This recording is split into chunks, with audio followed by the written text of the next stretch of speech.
Good morning, my dear students. At the onset, I must welcome you to this new session. You are in class 8th now, and this is our first online class. Before we begin with teaching and learning, let me introduce you to the books that we are going to have in this session. We have in totality 3 books. First is Honeydew. It is a literature reader. The second is It So Happened supplementary reader. In this book, you have only stories to read. The third is grammar book, in which you have grammar and writing session. So students, let's begin with the first chapter of our Honeydew textbook, class 8th. The name of the chapter is The Best Christmas Present in the World, written by Michael Mopogo. This chapter is divided into 3 parts, and we are going to study each part in detail. But before that, let me introduce some important character of this chapter. The first character is Jim McPherson. He was the leader of his English troop. Before getting into war, he was a school teacher in Dorset, present in the west part of England. In this story, we found him brave and courageous as he was leading his troop. He was kind and open-hearted person as he shared his time and happiness with enemy armies, also a loving and caring person. Due to his love and affection toward his wife shown in the letter. The second important character is Connie McPherson. She is the wife of Jim McPherson. After her husband went to the war, she spent her whole life in a belief that she will see him again. A fire broken in her house burnt her partially. In this chapter, we found him a woman with extreme love for her husband.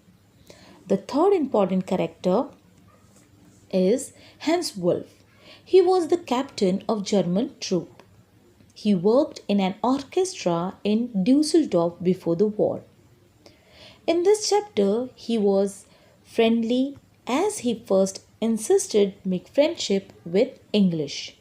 He also had love for football and adventurous mind. So these are the important character of this chapter. So now let's start the chapter. The story begins with the author buying a cheap roll top table from a junk shop. Though it was in a bad condition, the author thought that he would restore it. On Christmas Eve, he started to repair it. The table was of the 19th century and was made of oak. The drawers were badly damaged due to fire and water. When the author pulled out the last drawer, he found a secret space there. In that secret space was a small tin box. On top of that box, it was written, Jim's last letter, received January 25th, 1915. To be buried with me when the time comes. Inside the tin box was an envelope with the address written on it. Mrs. Jim McPherson, 12 Copper Beaches, Bridport. The date on the envelope was December 26, 1914. The author began to read the letter in the second part. It was written by Jim McPherson, a captain of the English army, to his wife Connie. He had narrated a beautiful incident that took place on the battlefield on Christmas Day. It was Christmas Day and the English and German were at war. Both the armies were in their respective trenches. All of a sudden, he saw someone waving a white flag from the German side. He heard German soldier wishing them Merry Christmas. Some of the English soldiers also wished them the same. Surprisingly, they saw German soldier moving towards them, which alarmed Captain McPherson. He thought it could be a trick, but the German soldier brought canned meat, and wine. The soldiers were hugging and wishing each other. Hans Wolf, the German officer, shook hand with Macpherson. Wolf told him that he was from Dusseldorf and played a cello in an orchestra. Macpherson told him that he was from Dorset and was a school teacher.